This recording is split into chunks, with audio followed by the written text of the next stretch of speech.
Berkaitan dengan hasud ini, yang pertama, sebagian ulama menyebutkan bahwa siapapun yang di dalam hatinya ada penyakit hasud, maka dia akan dihukum oleh Allah dengan 5 perkara.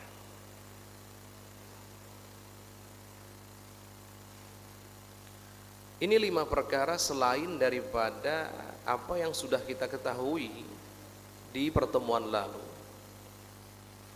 Kita sudah mengetahui bahwa hasud itu jika bersemayam di dalam hati kita, maka pahala-pahala yang kita dapatkan dengan amal soleh yang kita lakukan akan berguguran pahala tersebut. Selain ini, selain gugurnya pahala, ternyata masih ada siksaan yang Allah turunkan untuk orang yang hasud. Ada 5 lagi. Yang pertama, ghammun la yanqata'. Kegelisahan, kegundahan dalam hati yang tidak akan ada pungkasannya, yang tidak putus-putus. Orang hasud itu dia akan selalu gelisah, dia akan selalu galau, dia akan selalu gundah. Ini mutlak, artinya terlepas daripada dia melihat orang yang dihasudi atau di saat tidak melihat orang yang dihasudi. Selama hasud itu ada, maka hatinya akan menjadi gelap, dia akan gundah gulana, dia akan galau, dia akan gelisah.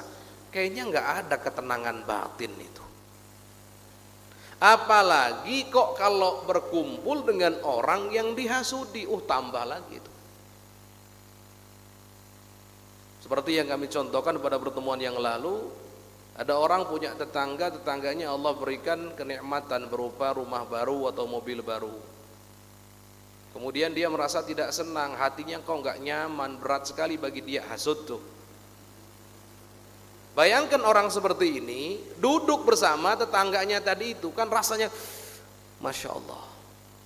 Kebayang itu, rasanya dadanya sempit betul.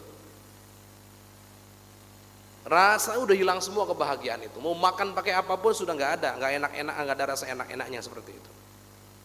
Nah ternyata bukan hanya saat melihat orang yang dihasudi, bukan hanya saat melihat mobil tetangganya yang baru tadi itu dia sempit dadanya, bukan hanya itu. Dalam keadaan dia tidak melihatnya pun, selama hasudnya ada dalam hatinya, dia akan terus gelisah. Ini nomor 1. Dan yang namanya gelisah itu, anak-anakku semuanya, para santri, kemudian para pecinta ilmu semuanya, para pemirsa di mana Anda berada, yang namanya gelisah, galau, itu tidak mungkin akan berkumpul dengan yang namanya kebahagiaan, mustahil. Maksudnya gimana Ustadz? Kita hanya bisa memilih satu di antara 2. Pengen hatinya tenang atau hatinya galau, salah satunya. Nggak mungkin hatinya tenang plus galau sekaligus, mustahil. Hanya salah satu saja. Yang punya penyakit hasud berarti otomatis dia akan galau.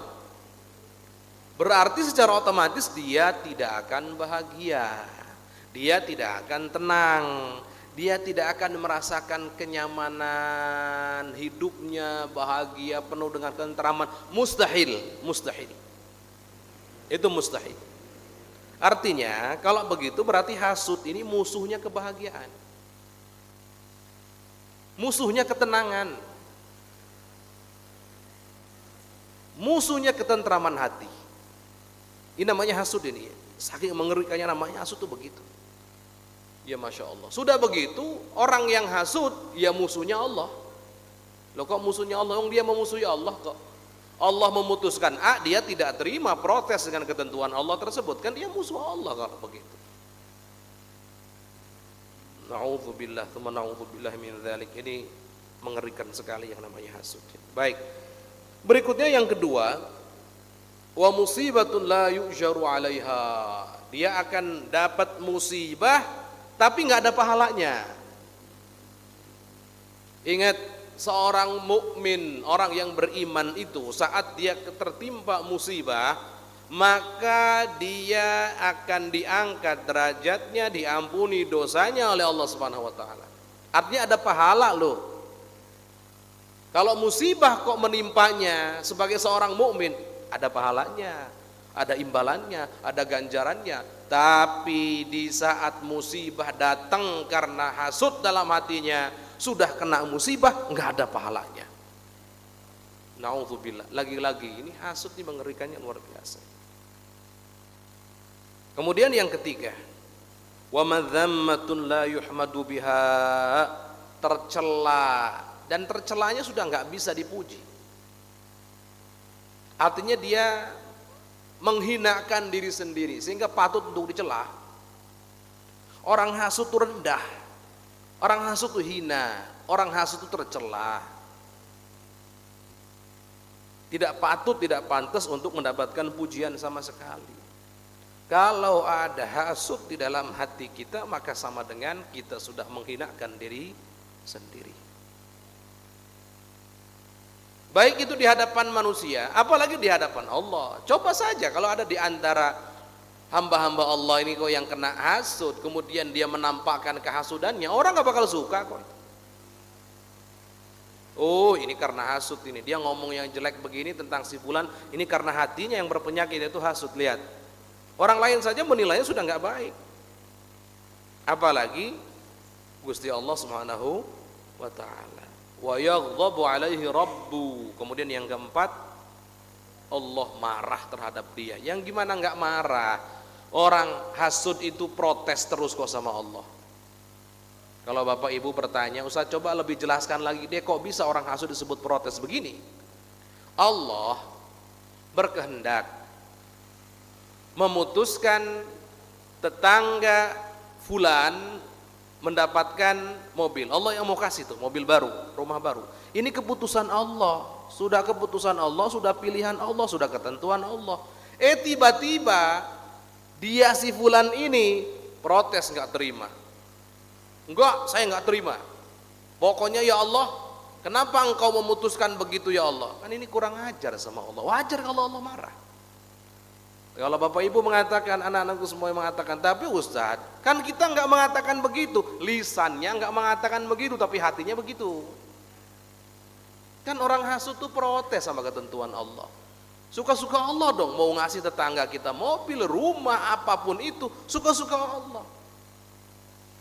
Kewajiban kita apa? Kewajiban kita nerima, sudah selesai, jangan protes. Kita semuanya milik Allah kok. Kenapa kita harus protes dengan ketentuan Allah? Ini kan muskilah, ini permasalahan yang besar sekali kalau sudah begitu. Orang yang kerjaannya protes padahal dia tidak punya hak sama sekali. Kita milik Allah.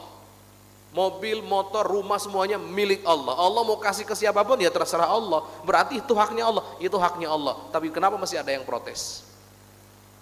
Walaupun tidak dengan lisannya protes tapi hatinya protes. Itu namanya orang hasud. Maka pantas orang hasud itu kalau Allah memberikan kemurkaan kepada dia.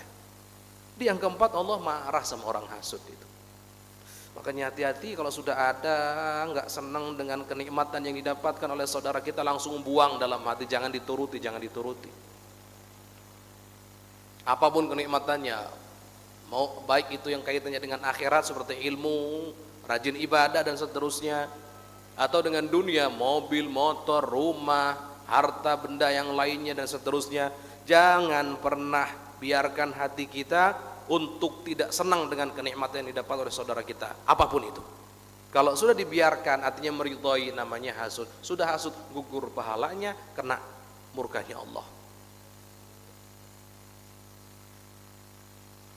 Wa yughliqu alaihi abwaba atau yughliqu alaihi abwab at-taufiq. Kemudian yang kelima, orang hasud itu pintu taufiknya Allah tutup. Inna lillahi wa inna ilaihi raji'un. Na'udzubillah min dzalik. pintu taufiknya Allah tutup. Bisa jadi dia ahli ilmu, awas hati-hati. Ilmunya banyak, sudah nyantri bertahun-tahun. Tapi kok sholat jamaah susah, qobliyah ba'diyah saja susah? Ya karena Allah nggak kasih taufik. Apa sih taufik itu?